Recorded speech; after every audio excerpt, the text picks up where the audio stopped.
lo que pasa? Ayer en la transmisión de la noche, literal nos quedamos, me empezaron a llegar varios mensajes diciéndome que el todavía diputado y ya prácticamente senador Gerardo Fernández Noroña hizo una videocharla diciendo que había, pues, se había puesto en marcha un plan del PAN con la ministra Piña. En ese inter me meto a la cuenta de X y vemos el comunicado de la ministra Lenia Batres, que también, o sea, estamos hablando que fue a medianoche. Y advierten los dos que hubo un intento por parte del Partido Acción Nacional de utilizar a la Suprema Corte, que no es la máxima autoridad para resolver y calificar la elección. O sea, no, la Suprema Corte no es autoridad en la materia electoral. La máxima autoridad en la materia electoral es el Tribunal Electoral. Entonces, lo que advierten es que hubo este intento del Partido Acción Nacional de que la Suprema Corte presentara un criterio y obligara al Tribunal Electoral a quitarle la mayoría calificada a Morena PT Verde, que ya le había dado el Consejo General del INE. Bueno, pues el presidente en la mañanera habló al respecto y él dijo que, pues que igual, y se había admitido este recurso, que para muchos no tenía sentido que se admitiera, porque pues admiten todo, ¿no? Es como de hoy andan en ganas de admitir todo, ¿no? Si usted quiere llevar un amparo, si usted quiere, lo van a admitir porque quieren admitir todo, están admitiendo todo. Entonces el presidente atribuye a que la ministra Piña admite esta solicitud de interpretación de principios que prácticamente buscaban la inconstitucionalidad o el criterio diferente entre la Suprema Corte y el tribunal, a que no era un asunto para meterse en el proceso, sino que era porque admitían todo. El asunto es que quizás el presidente, bueno, ya se va, ya está como más, en algunas cosas está más rudo, en otras cosas está más suave, y no somos ingenuos, ¿no? Yo sé que él ya no interpreta mucho, pero nosotros sí, no somos ingenuos. De hecho, en el versus de hoy de Estudio B, que ya está al aire, si ustedes quieren terminar y de aquí irlo a ver, justamente hablamos del tema. No hay que ser tan ingenuos para pensar y creer que es más, este plan ni siquiera lo pensó el PAN, no lo formuló el PAN, sino que lo formula la propia ministra Piña. Porque si Morena PT Verde obtiene la mayoría calificada, el 1 de septiembre, este domingo, empezaría la aprobación de la reforma judicial. Así, empieza todo el proceso este domingo. Entonces, parece más que fue una estrategia pensada y formulada por una ministra como Norma Piña y quizás otros más, para que un partido o para que alguien, en este caso fue el Partido Acción Nacional, los utilizara a ellos para obligar al Tribunal Electoral. El asunto es que independientemente de si especulamos que esta fue la situación o que en realidad fue una idea propia del Partido Acción Nacional, hay una profunda ignorancia en el trasfondo y es una ignorancia bastante delicada tomando en cuenta cuáles son las atribuciones de cada quien. Y me queda aún más claro cuando es el ministro Alcántara Carranca, que es un ministro, para ponerlos en contexto, es el ministro que puso la casa para la cena de diciembre de Piña con los magistrados del Tribunal Electoral y Alejandro Moreno Cárdenas. Es este ministro. Bueno, pues es este mismo ministro el que prácticamente advierte que este plan no va a funcionar. Lo desecha, lo tumba, lo destroza. Entonces, si nos ponemos a analizar todo lo que está alrededor de esta decisión, del discurso de Alcántara Carranca, del trasfondo, la cena de diciembre, que era justamente entre la ministra de la Suprema Corte y los magistrados del Tribunal Electoral, a los que intentaron a través de este plan imponerles un criterio para resolver de manera contraria a la Constitución, contraria a la ley y a favor de lo que quieren los que no ganaron en las urnas y sobre todo la ministra Piña y demás, volvemos al punto inicial, que esta es pues la hipótesis que tenemos en este espacio, al menos es una hipótesis, podemos estar de acuerdo o no, y es que la ministra Piña y otros jueces son los que estuvieron detrás de este intento y es eventualmente uno de ellos mismos, es el mismo, uno de sus mismos integrantes que participa en la famosa cena de diciembre que dice no, no va a funcionar, porque lo que decida la Suprema Corte no va a obligar al Tribunal Electoral a cambiar la resolución. Es más, hacemos esta comparación como cuando la Comisión Nacional de Derechos Humanos emite una recomendación. La comisión emitió una recomendación, no estás obligado a acatarla. En este caso funcionaría igual, porque la Suprema Corte no es la máxima autoridad en materia electoral, es el tribunal. Y estaría literalmente, si los intenta siquiera obligar, estaría tomando las atribuciones que no le competen, yendo incluso en contra de la Constitución y de las reglas establecidas para la calificación en materia electoral. Entonces, todo lo que está alrededor de lo que sucede con el Plan Piña está mal por donde lo quieran ver. Vamos a escuchar lo que dijo el ministro Alcántara Carranca, que, por cierto, el ministro Alcántara Carranca diciendo: "Discúlpenme por lo inédito de la situación o lo inédito de lo que voy a decir, pero pues es que así me llegó la cosa", ¿no? O sea, literalmente inicia pidiendo disculpas por lo insólito de la situación. Y es después de eso que le tumba todas las esperanzas tanto a la ministra Piña, a sus pares, a otros jueces y a los partidos de oposición, que en este caso es el PAN, que intentaron impugnar a través de una estrategia bastante baja y sin ningún tipo de respaldo jurídico. Primero que nada, quiero agradecer lo atípico de esta sesión en la cual se va a suspender por petición de la mayoría. Sin embargo, dentro de la sesión quisiera yo manifestar ciertas inquietudes. De antemano, ofrezco una disculpa a todos ustedes por lo atípico de mi intervención, pero lo creo necesario. Considero, sin embargo, de la mayor relevancia hacer de conocimiento público ciertos detalles sobre la contradicción de criterios 231 del 2024 que me fue turnado el pasado 23 de agosto.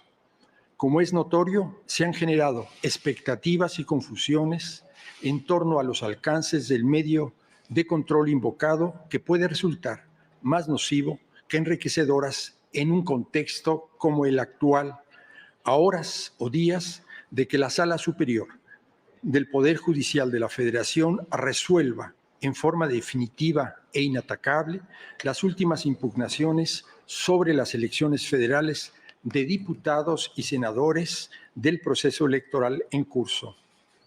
Me gustaría aclarar, primero, como es sabido, la admisión de la contradicción de criterios entre el Pleno de la Suprema Corte de Justicia y las salas del Tribunal Electoral está expresamente prevista en el artículo 99 constitucional y no existe ninguna disposición en el mismo texto fundamental que suspenda la facultad para admitir las denuncias de contradicción durante cualquier proceso electoral. Ahora bien, sin adelantar mi criterio, y repito, sin adelantar mi criterio sobre un tema que me encuentro todavía estudiando, habría que recordar en este punto que las contradicciones de criterio no son retroactivas. No son retroactivas por mandato constitucional y que en específico el proceso electoral se rige por el principio de certeza jurídica contenido, entre otros, en el artículo 105 constitucional que regula puntualmente nuestro modo de actuar. Por esos motivos, me gustaría informar que me tomaré el tiempo debido para proponer un proyecto a este Tribunal Pleno, pero que este no podrá tener por efecto reemplazar las decisiones de la Sala Superior en lo que a su competencia corresponda. Así como este Tribunal Pleno tiene facultad para definir en última instancia la debida interpretación constitucional de las leyes electorales, la Sala Superior del Tribunal Electoral del Poder Judicial de la Federación es la máxima autoridad en la materia, con excepción de lo señalado.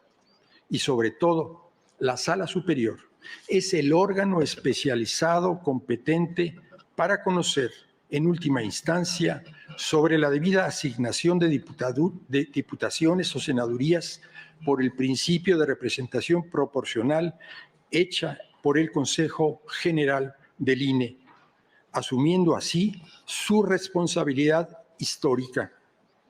De conformidad con el artículo 99, fracción primera de la Constitución y el diverso 62 de la Ley General de Medios de Impugnación, la Sala Superior es la única autoridad facultada para revisar la asignación de diputaciones o senadurías por el principio de representación proporcional. Por lo tanto, no puede caber ni la menor duda, de que yo soy y seré el primero en observar y respetar esta previsión competencial específica. Cada órgano del Estado mexicano debe y tiene que asumir en este sentido la responsabilidad que la Constitución le confiere. Es cuanto, y muchas gracias nuevamente, ministra presidenta y señoras ministras y ministros, por haberme permitido hablar el día de hoy. Es cuanto. Gracias. ¿Alguien más? Entonces voy a dar por concluida la sesión y convoco a las señoras y a los señores ministros a la próxima. Vean nada más la cara que puso Piña, ¿eh? O sea, estaba como todo muy feliz y muy tranquilo y muy contento. Y entonces, o sea, esta es la cara de Norma Piña antes de cederle la palabra. Ahí, véanle la sonrisa, como que todavía hay medio. Ajá. Termina de hablar, Alcántara que arranca. Y vean la cara de plop. Plop. Ajá, o sea, hasta le cambió el semblante. Porque, a ver, ella entra a esta sesión, es una sesión, pues fue significativa para ellos, porque llegaban muy aplaudidos. O sea, ellos entraron a esta sesión del tribunal de la sala de la Suprema Corte con los trabajadores del Poder Judicial flanqueando prácticamente el camino de los ministros y le aplaudieron a Piña, a Alcántara Carrancá, le aplaudieron también a, o sea, prácticamente todos, menos a Loreta y a Yasmín Esquivel. Es una sesión a la que no asiste Lenia Batres, ella asistió de manera virtual, no estuvo porque pues, dijo no había condiciones para que ella estuviera, es la ministra más criticada dentro del Poder Judicial Federal. Entonces, hasta el semblante le cambia. O sea, todos estaban discutiendo aquí como todo bien tranquilo, toda la cosa. Ahí todavía medio sonreía un poquito, como que sí seria, pero luego se le veía un poquito la sonrisa, pero luego o sea, como muy en su papel, pero literalmente el semblante ya final, vean ahí como que todavía medio, como que medio se le ve chispita, pero ya el semblante final, cuando termina de hablar Carranca, que es inmediato, o sea, vean, aquí está, vuelvo a este ya es el semblante final, o sea, aquí termina Carranca, está exponiendo el que pues prácticamente y plop. Nadie quiere hablar. Ahí está. Es la cara a la que me refiero. Como de. Exactamente. ¿Por qué? Porque en realidad el tribunal, pues sí se encamina a aprobar la mayoría calificada de Morena. Y eso lo voy a decir antes incluso de conocer el proyecto de resolución, que ya es público. Pero, a ver, el Tribunal Electoral no modificó ningún voto en la elección, no le quitó ni le sumó nada, no modificó los votos de la elección presidencial ni de la de los legisladores. Y si no se había dado una modificación a los votos, no esperábamos algún cambio. ¿Por qué?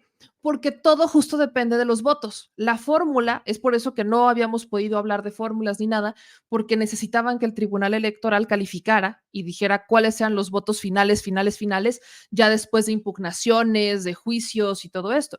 Entonces, si el tribunal hubiera quitado votos a Morena PT Verde, porque hubiera dicho es que se impugnan estas casillas o estos distritos, etcétera, etcétera, entonces hubiera generado un cambio en la fórmula que de origen ya hubiera modificado la representación proporcional, pero eso no pasó, no les movió nada. Entonces, si teníamos estos dos criterios, pues estábamos prácticamente encaminados a que el Tribunal Electoral no modificara nada.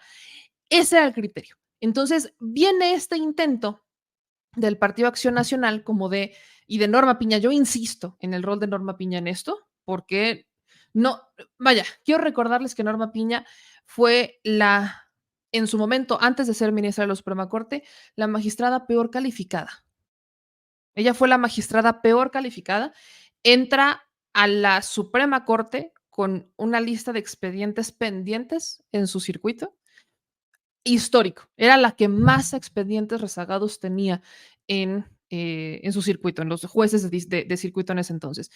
Y entra incluso Norma Piña con varias deficiencias en conocimientos.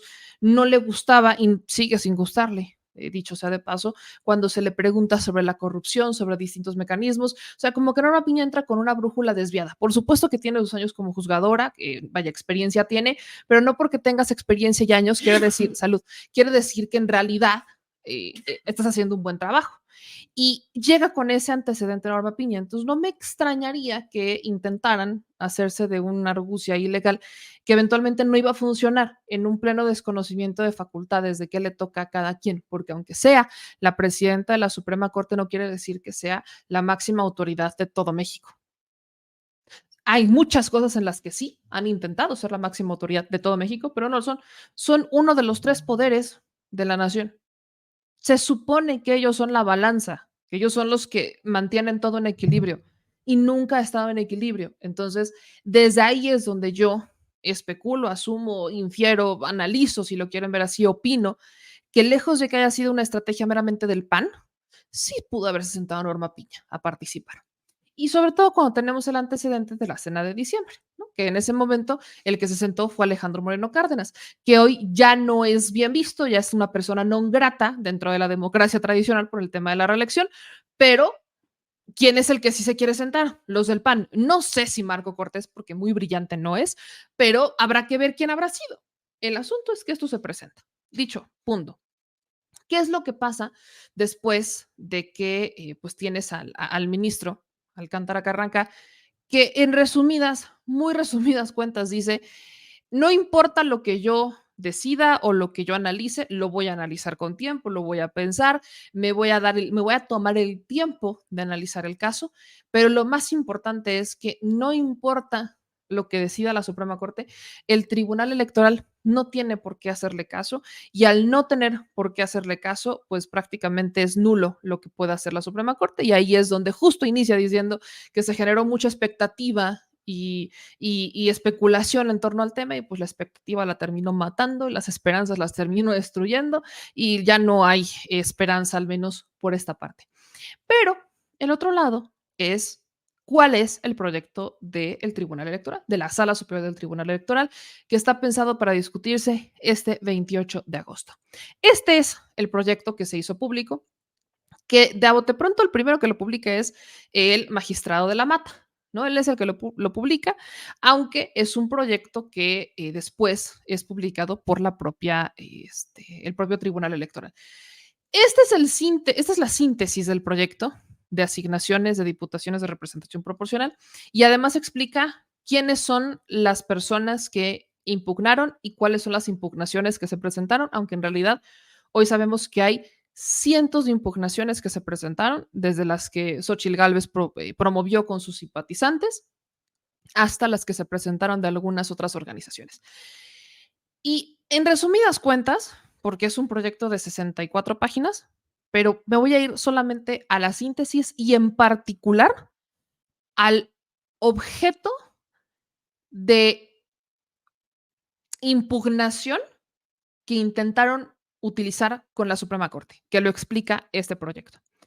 Básicamente dice este proyecto que se confirma el acuerdo del Consejo General del INE por el cual asignan las diputaciones federales de representación proporcional. Es decir, no les van a mover ni una sola pluri. Dice en la pretensión de las partes que el PAN, PRI y Movimiento Ciudadano pretenden que el límite de sobrerepresentación en la asignación de diputaciones federales de representación proporcional se verifique por coalición y no por partido político en lo individual. Luego habla del amicus curiae. No se reconoce la calidad de amicus curiae porque la pretensión de los comparecientes no es aumentar el conocimiento del juzgador, sino influir en su criterio en un sentido específico en relación a la legalidad del acuerdo impugnado. La metodología explica los tipos de sistemas de representación proporcional existentes, la precisión de las temáticas que se plantea en las demandas y los razonamientos que sustentan el orden de estudio, el estudio de cada una de las temáticas planteadas, en cada apartado se presenta una síntesis de los planteamientos, la decisión o calificación de los agravios y la justificación compuesta por los fundamentos y razones que sustentan la calificación. Cuestión previa, a fin de dotar de claridad la resolución que se emite, se explican distintos tipos de sistemas electorales y se concluye que el sistema de representación proporcional pura tiene como finalidad la correspondencia entre votos y escaños. Sin embargo, no es la naturaleza del vigente sistema electoral mexicano, que es mixto, preponderantemente mayoritario. Y aquí vienen las distintas temáticas, que son todas las impugnaciones que se le presentan, básicamente. O sea, estas son todas las impugnaciones que le presentaron, que estamos hablando de 10. En total son 10 situaciones por las que impugnan el acuerdo del INE. La primera es una supuesta omisión legislativa de prever que la sobrerepresentación también se calcule por coaliciones. Lo que dicen es que esto es infundado porque ninguna norma constitucional impone al Congreso que considera las coaliciones para calcular la sobrerepresentación, por lo que es inexistente la alegada omisión. Otra es un supuesto incumplimiento de postular 200 candidaturas de representación de mayoría relativa para entonces participar en la asignación de pluris. Y dice, es infundado el planteamiento porque se parte de una premisa equivocada al suponer que las reglas en cómo participa una coalición y los partidos políticos en lo individual son análogas o similares cuando no es así. En el caso, la normativa constitucional y legal permite que los partidos políticos integrantes de una coalición postulen candidaturas de diputaciones de mayoría relativa, de tal manera que en una misma candidatura es como si fueran postulada por todos los institutos políticos coaligados. Esto lo voy a explicar de la siguiente manera. Quizás nos acordamos, si ustedes han votado en más ocasiones, y han votado al menos en el 2012, si votaron en el 2012, que yo me acuerdo la votación del 2012, y si votaron antes del 2012, seguramente se acordarán de algo así. Antes del 2014 existía esta dinámica de coalición en donde cuando los partidos políticos integraban una coalición, se hacía un logo específico de la coalición y además entraban en o sea, cuando tú ibas a votar en la boleta, solamente venía un recuadro con el logotipo de la coalición que representaba a los partidos que la integraban. Normalmente eran coaliciones, por ejemplo, la del PRI, la del Verde o PRI Verde Nueva Alianza. O sea, esas coaliciones terminaban siendo representadas por un logotipo y cuando tú votabas por eso, no había más, porque no tenías un logo de cada partido político, no, solamente te aparecía una vez el candidato y te aparecía una vez el logotipo, que no era el de los partidos políticos necesariamente, sino que era el que presentaban los partidos políticos para que los representaran en ese momento. Bueno, cuando eso pasaba, lo que en realidad ocurría era que por coalición se presentaban los candidatos. Entonces, cuando se repartían las plurinominales, se repartían por coalición. Esto es antes del 2014, porque en el 2014 hicieron esa modificación. Este es el punto aquí. Antes del 2014 era muy común, no era obligatorio, pero era común porque existía la figura de coalición y de candidatura en común.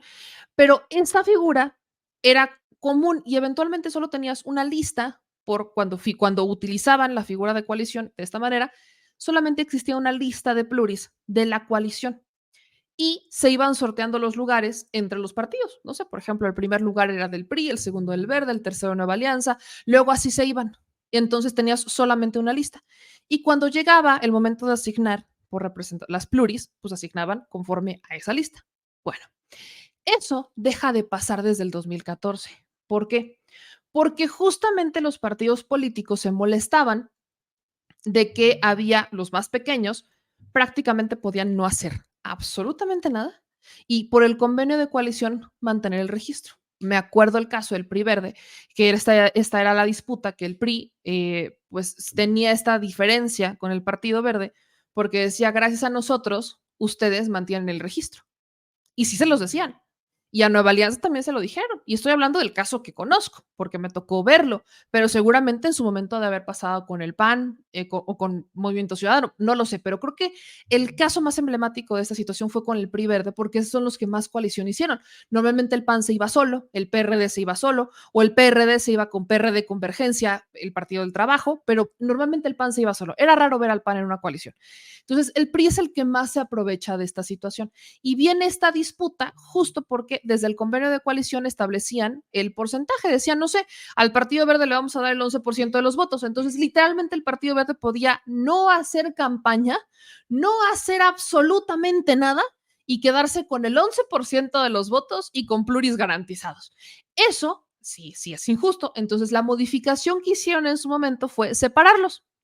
Hacen la famosa separación y es justo en esta famosísima separación que eventualmente tienes a los partidos políticos que ya no podían figurar de esta manera las coaliciones, ya existen otras dinámicas para hacer coalición, pero ya te aparecen los logos repetidos. Entonces, no importa si van juntos o separados, te va a aparecer el logo de cada partido para que aunque tú tengas una coalición mixta o flexible, cada partido tiene que salir a hacer su chamba y buscar sus votos porque ya no les van a contar los votos de la coalición por convenio original de decir te voy a dar el 11% y ya te salve el registro. Y es justamente esa reforma del 2014 la que provoca que muchos partidos chiquitos perdieran el registro, que eventualmente empezaran a perder el registro porque pues ya no podían, o sea, si ellos no hacían la chamba, si ellos no estaban aliados a un partido político, pues simplemente no existían, que eventualmente pasa con Nueva Alianza y que eventualmente pasa con este partido Encuentro Social y que después intentaron volver a constituirse y vuelven a perder el registro, porque lo que hacen con la modificación del el Partido Humanista, lo que hacen con la modificación del 14 es eso, que ya por convenio de coalición, ya no asignaban la votación de origen, entonces cada partido, aunque fueran en coalición, tenía que salir a hacer su chamba. Esto lo pongo sobre la mesa porque es justamente lo que hoy están debatiendo. Los mismos que hicieron esa modificación, claro, con un objetivo bastante lógico, son los que se están quejando porque hoy no se está aplicando. Porque lo que hoy quieren es que, pese a que es una modificación realizada en el 14, quieren que 10 años después se aplique lo que 10 años antes ocurría. Nada más para que me entiendan, a ver si ahora sí lo logramos entender. Porque hasta sacaron un video de un partido de fútbol y no, a ver, espérense.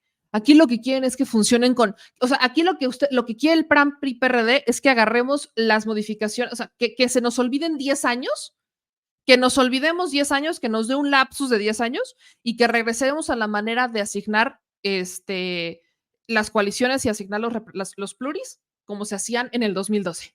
Eso es lo que quieren. 2012 y para atrás. 2006, 2000, o sea, eso es exactamente lo que quieren. Y eso es lo que simplemente no funciona. Y aquí es lo que está diciendo el tribunal en este proyecto. Me voy un poco más abajo, porque justo aquí viene el famoso criterio de la cláusula de gobernabilidad, que es el que intentan usar con la ministra Piña.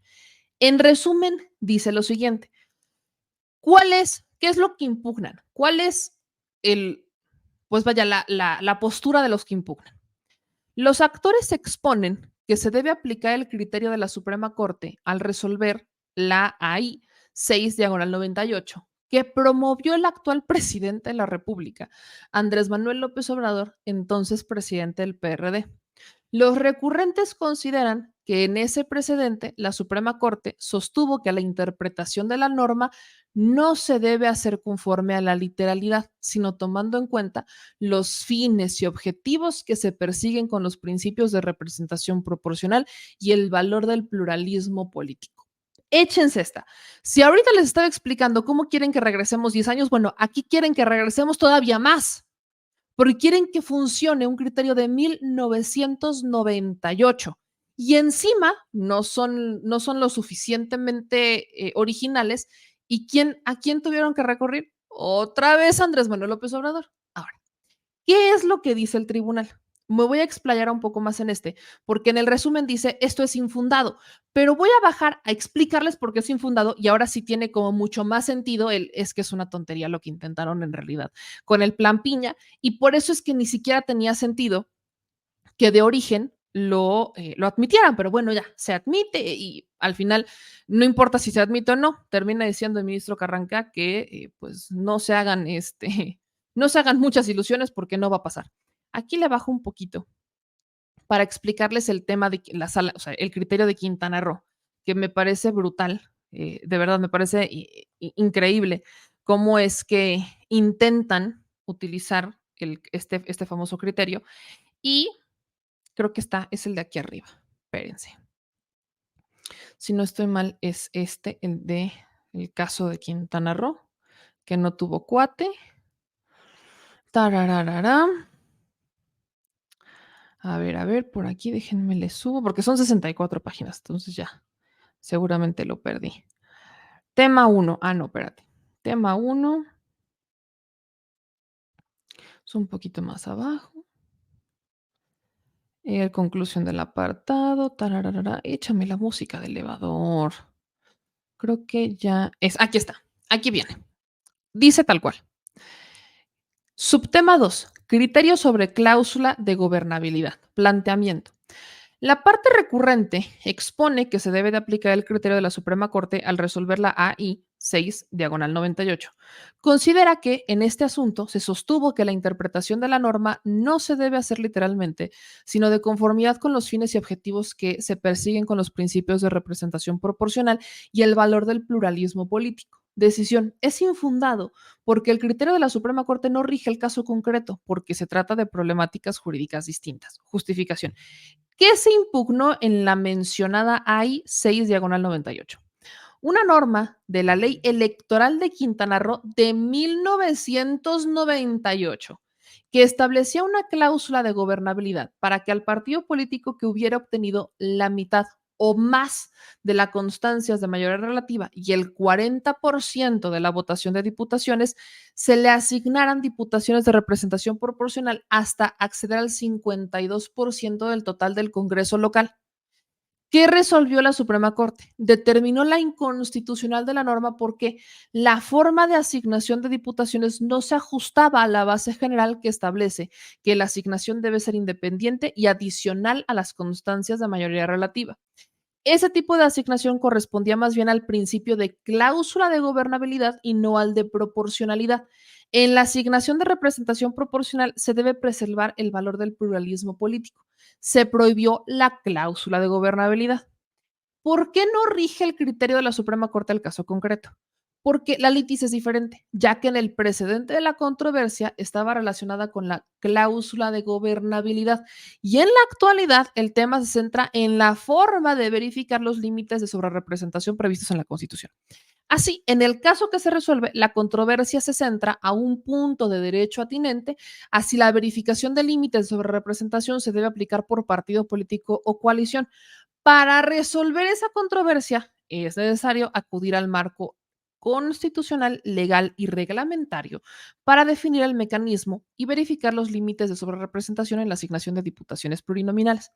A esa problemática es diametralmente distinta a la que conoció la Suprema Corte en el 98, porque en ese caso lo que se cuestionó fue una norma en la que se establecía una cláusula de gobernabilidad para que al partido político que hubiera obtenido la mitad o más de las constancias de mayoría relativa se le asignaran diputaciones hasta alcanzar la mayoría en el Congreso. O sea, que esto es completamente distinto a lo pluri. O sea, esto no tiene que ver con plurinominales. Es una cláusula, además, local de Quintana Roo, interna del estado de Quintana Roo del 98, donde decía que al partido político que obtuviera la mitad para arriba de las constancias, o sea, la mitad o más de las constancias de mayoría relativa, le ibas a asignar pluris hasta que alcanzara la mayoría del Congreso, porque de esa manera el gobernador iba a tener gobernabilidad.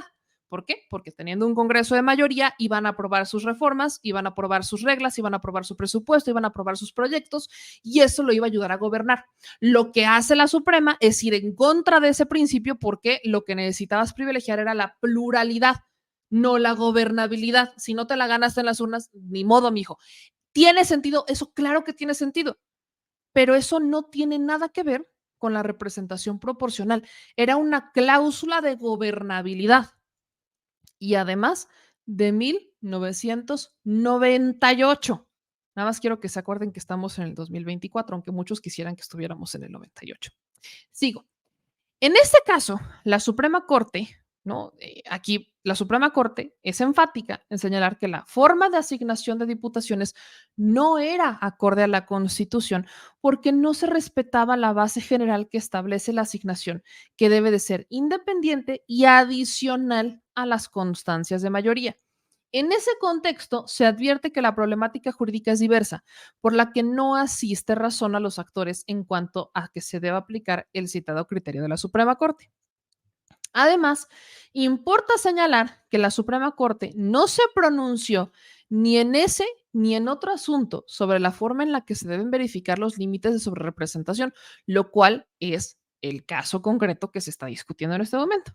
En todo caso, el sistema imperante que en el momento en que se emitió el referido fallo era distinto, ya que la figura de las coaliciones se regulaba bajo la premisa de un supuesto único, en el que solo se conformaban para contender como si se tratara de un solo partido político. En tanto que el vigente sistema es distinto, pues mediante la reforma normativa realizada en el año 2014 se modificó el esquema y se previeron modalidades de coaliciones, las cuales pueden ser parciales o flexibles, y respecto del que se previó la regla particular de que la verificación de sobrerepresentación debe realizarse a partir de la votación obtenida por cada partido en lo individual.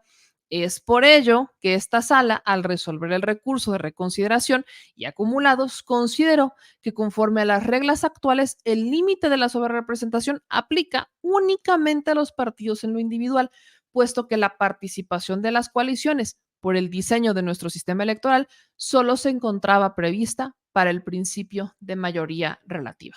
Finalmente, es importante señalar que el vigente sistema electoral mexicano sigue un criterio con una mecánica clara respecto a que la verificación de los límites de sobrerepresentación debe ser por partido político y no por coalición, lo cual se corrobora con las reglas que y esto es bien importante, el legislativo estableció a partir del año 2008 y que no fueron modificadas con la expedición de nuevas leyes generales que rigen la materia derivado de la reforma del 2014. En efecto, con motivo de la reforma del 2008, el legislador modificó las reglas que regulaban a las coaliciones y específicamente la manera en que éstas podían ser consideradas como una fuerza política para el efecto de realizar la asignación de diputaciones plurinominales. En ese sentido, y esto es, ya estaba diciendo 2014, es antes, esto es lo que se modificó en el 2008. ¿Ok? Esas son las modificaciones del 2008. Estamos todavía hablando de más años. Uno, en el 2008 suprimieron la posibilidad de que los partidos políticos podrían formar coaliciones para postular candidaturas por el principio de representación proporcional. Dos, eliminó la posibilidad de que participaran con un mismo emblema, de manera que cada partido aparecería en la boleta con su emblema y los votos se sumarían al candidato de la coalición, pero contarían para cada uno de los partidos políticos. Esto es, ya no a la coalición en su conjunto. La votación obtenida se calcularía de lo individual para el efecto de conservar el registro y no con base en la suma de los porcentajes obtenidos por los partidos coaligados. Estableció la obligación de que cada partido registrara en sus listas en lo individual de las candidaturas a diputaciones por el principio de representación proporcional. Suprimió la disposición que establecía que a la coalición le serían asignados el número de diputaciones por el principio de representación proporcional que le correspondan, como si se tratara de un solo partido político. Precisamente o sea, vaya, la IA o la AI que se emitió, la del 98, se emitió en un contexto jurídico en el que, en efecto, las coaliciones eran consideradas como un solo partido político. Sin embargo, como se enfatizó, dicho sistema dejó de tener vigencia a partir de 2008. Por ende, si la norma o el sistema electoral que interpreta la AI ya no se encuentra vigente, es inconcluso que la manera de concebir a las coaliciones no puede ser derivada de esa interpretación, sino aquella que resulta propiamente de la interpretación del legislador del 2008 y ratificada en 2014, en la que no se contemplan a las coaliciones como entes a los que les aplican los límites de sobrerepresentación. En consecuencia, es que no le asista la razón a los recurrentes porque el criterio jurisdiccional que señalan no es aplicable, dado a que se trata de problemáticas jurídicas diversas y el diseño de cada sistema electoral es diverso. El criterio sostenido en la AI 6/98 no rige el caso concreto, porque la actual controversia no se relaciona con la cláusula de gobernabilidad, sino con la forma en cómo se deben verificar los límites de subrepresentación, aunado a que se interpretaron normas a partir de un sistema electoral en general y sistema de coaliciones en particular que ya no se encuentra vigente. En resumidas cuentas, el PAN, el PRI, sobre todo el PAN y el PRI, PRD ya no cuenta, pero también entrarían dentro del costal, se mataron con su propio veneno. Lo venimos diciendo y lo venimos diciendo y lo venimos diciendo. Ellos, sobre todo el PRI que era a ver, quiero recordarles cómo estaba conformado el Congreso en su momento. Aquí está la conformación del Congreso. Vean cómo estaba conformado el Congreso en el 2003 y 2009. ¿Quién era mayoría en el 2003 y en 2009? ¿Quiénes eran los partidos de mayoría? En el 2003, el PRI era la mayoría. En el 2009, el PRI era la mayoría. El PAN tenía en 2003 151 votos y en el 2009 147 votos. Esa es la realidad. Ahí está, no hay mucho más que hacerles. Estos eran los legisladores, ahí estaban. Ellos eran la mayoría en ese momento. ¿Qué quieren hacer? ¿Cómo la quieren modificar? No, o sea, ¿quiénes se mataron? Se mataron el PAN, se mataron los del PRI. El PRD no, porque el PRD ni tenía mayoría, tenía 97 en el 2003 y 72 en el 2009. Y para la reforma del 2014, ¿quién era mayoría? El PRI otra vez. El PRI era la mayoría en 2014. El PRI tenía 212 curules y para el 2015, un año después de la reforma del 2014, tenían 197 curules, más los 48 del Partido Verde. Ellos hicieron las modificaciones, fueron estos diputados, los que ustedes están viendo, vayan, los nombres no, pero fue esta conformación del Congreso las que hicieron las modificaciones de las que hoy se están quejando. Y lo peor del caso es que ni siquiera en sus quejas están ya al menos aceptando que ellos se equivocaron, que fueron, sí fue la legislación que ellos votaron, que ellos modificaron, que ellos promovieron. No, no lo están diciendo, porque ni siquiera la quieren cambiar, que es lo peor del caso. Vuelvo al punto millonario en la situación. Ellos no quieren cambiar la ley electoral porque de ella se beneficiaron. Solamente quieren que por única ocasión, y pensando que sea la única, decían distinto. Que se agarren de criterios que ya ni siquiera son válidos porque las leyes ya cambiaron, ya no es el marco legal vigente, y que los retomen, porque los tienen que retomar, porque pues, es lo que funciona. Así no funciona la ley. Así no funciona la ley electoral.